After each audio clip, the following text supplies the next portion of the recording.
السلام علیکم ناظرین، امید کرتا ہوں آپ تمام لوگ خیر و عافیت سے ہوں گے۔ ہماری آج کی ویڈیو کا موضوع سرکار دو عالم صلی اللہ علیہ وآلہ وسلم کی تیسری تلوار البتار کے متعلق ہے۔ البتار کا معنی السیف القاطع یعنی کاٹ دینے والی تلوار ہے۔ روایات کے مطابق اس تلوار کا اصل مالک جالوت تھا، جس کا نبی حضرت داؤد علیہ السلام نے 20 برس کی عمر میں سر قلم کر دیا تھا۔ تلوار پر ایک تصویر بھی بنی ہوئی ہے، جس میں حضرت داؤد علیہ السلام جالوت کا سر قلم کرتے دکھائے گئے ہیں۔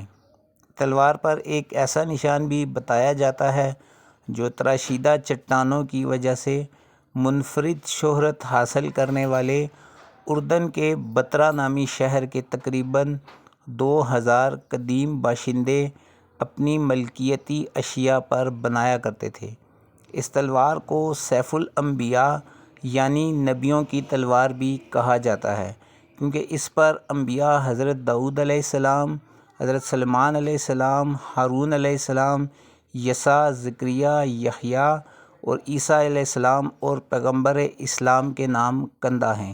اس تلوار کے بارے میں یہ بھی کہا جاتا ہے کہ حضرت عیسیٰ اسی تلوار سے دجال کا مقابلہ کریں گے۔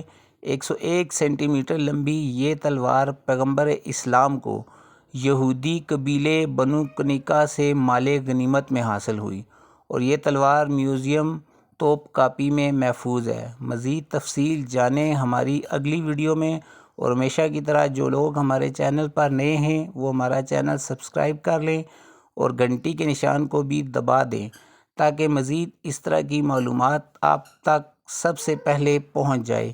ملتے ہیں اگلی ویڈیو میں، تب تک کے لیے اللہ حافظ۔